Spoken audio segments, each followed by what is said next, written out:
The art of functionality.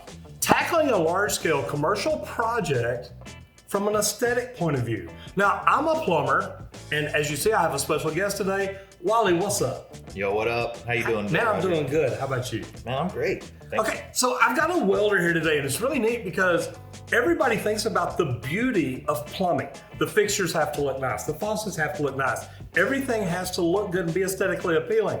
But I've worked on some big commercial jobs where we ran a lot of chill water, heating water, condensate water, piping, and all that's got to be beautiful too. Tell me a little bit about, from a welding point of view, what do you do to make sure that your pipe looks really, really good? Well, first of all, you got to be a good welder, because if you're not a good welder, the welds don't look good. So Absolutely. That's what makes the pipe look good. Now, does it start with the welder or does it start with the fitter? Or do you fit yourself? I do both. I love that. Yeah. If you can't fit your pipe and weld your pipe, well, then you might as well not even be on the pipe. I know a lot of welders that are good from the shoulder to the holder. That's about it. But when it comes to fitting, that's not their thing. Yeah, there's a lot of those out there. A whole bunch of them, actually. So what does it really start with? If you're knowing you're putting in pipe that is going to be seen by people, what's your thought process? Does it change? Oh yeah, if it's going to be seen, the welds absolutely have to be presentable. Now, a lot of the times when we're welding in a gas plant or something like that, the saying is, if the pipe is up tall, up high, you put the button on top so they can't see where your tie-in is. And if they're walking across it, you put the bottom button on the bottom so when they walk across it, they don't see your tie-in. They just see beautiful presentation of a weld. I like that. That's a good way to do it. Plumbing, we've always got to worry about, is everything true plumb and square? That's probably even more so important for welders. Oh yeah. Because, this is pipe. You don't get to be off a lot. How did you go through a process to learn about how to put things together, make them look beautiful, and it still be functional all at the same time? Well, it really just became with being a fitter. You had to know where every datum line was, where everything was going to connect to, and you had to make them uniform. And if you couldn't make them uniform, by God, you got just all these crisscross spiderweb looking stuff, and that just isn't presentable unless you're Spider-Man.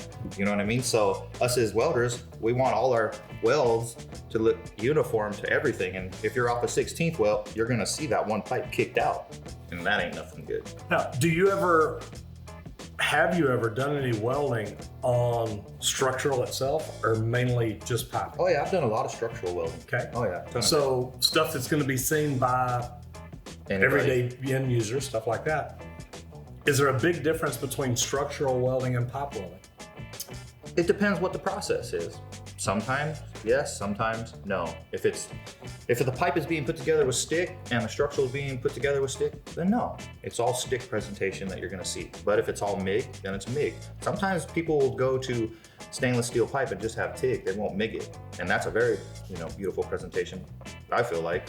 So a lot of the times when you're going to structural, you just go to the heavier duty metals, which are MIG and stick, and that's usually what you're gonna see on them type of. So explain to everybody, there's people here that may wanna get into the trades one day, and they're not sure what they wanna do. They're not smart enough to be a plumber, so maybe they wanna be a welder. That's probably the best key, is just become a welder. If you can't figure it out to be a plumber, you have to be a welder. No, look, in the trades, we give each other hard times all the time, but at the end of the day, we've all got to work together, each and every one of us. Yeah. And it really is, it's a big deal. Hey, no disrespect to the plumbers. I like a plumber that can go in there and I can see his work and I can be like, that plumber knew what he was doing. I like his work. He'd be my fitter, because he obviously, I love that. Yeah, he knows what he's doing. I've walked into many commercial residential things and just seen all the plumbing work, and I am just like, man, these guys killed it. Now I can't do that, but they can do that. And the best thing about it is I can probably figure that out, but you can't figure my job out. Yeah, I don't want to figure your job out, because I know I don't want to be a welder, but I have fit for a welder before, but they didn't really need any plumbing done, so they asked me, will you as a fitter, work with this welder? I said, absolutely. Man, I got to learn a lot, but it was really cool. But at the end of the day, he said, dude, you can come back and fit for me any day. Yeah. He said, you did a great job. And it was layout. It's knowing pipe is pipe to me. It is. It's put together by two different people, two different ways. Yeah, it doesn't matter if it's plastic or pipe or, carbon, stainless, it's all pipe. You bet. Yeah. So anybody thinking about being a welder, what is the difference between stick, TIG, MIG? Explain that to everybody. So, MIG is just a manually entered gas that comes through a gun, that has that wire self-fed through it. You pull the trigger, it self-feeds the wire and the gas, and then you have your TIG, which is pretty much a tungsten entered process where the gas flows over the tungsten and you feed the filler rod, and then you have a stick weld where you just pull the stick out and lay the stick electrode and melt it down. And stick welding is what most people see from welders all the time. Absolutely. All the pipelines that I've done, all the gas plants that I've done, a majority of the welding was all stick welding. Now I've done the other processes, MIG and TIG, but mostly it's all welding, downhill or uphill stick. Let me ask you this. What is the prettiest welding job you've ever done?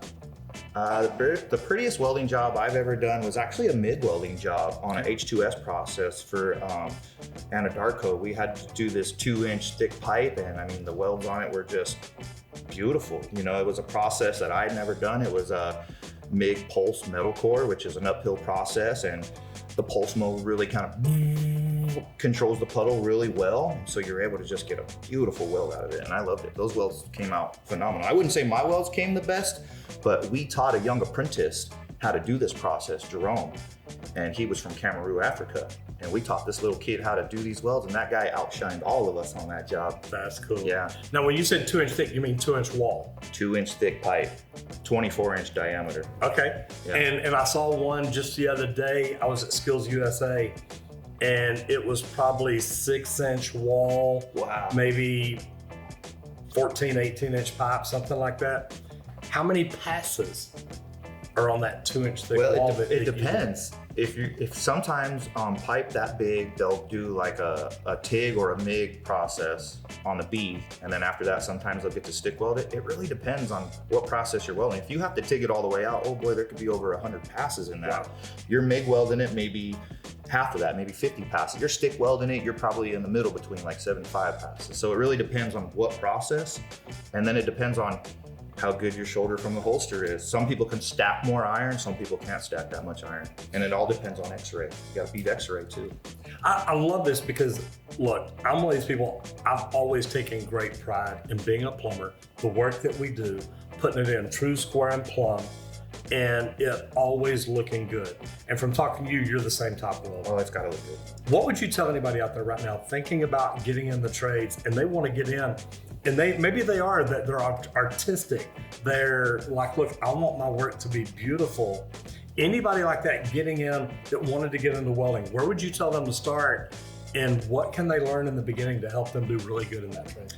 So welding really just starts with buying any machine. You got to learn how to just weld. So, you go and pick yourself up. I mean, I know it might sound expensive, but you want to be able to pick up a decent machine. You don't want to go for the $200 machine. You probably want to go for a $500 machine, one that can do all three processes, MIG, TIG, and stick. A lot of these machines will come with a guide, and they'll tell you where to set the process, for every different metal that you're welding. If it's thin metal, it'll give you a diagram to show you to dial it in on that perfect, presentation that you're gonna want, and just learn from there. It's a plug and play. Just learn to plug it in and start playing with it. You can't really get there until you start playing with it. And once you start playing with it, you will figure it out. You will, because it just kind of sets you up as just easy. It's a plug and play.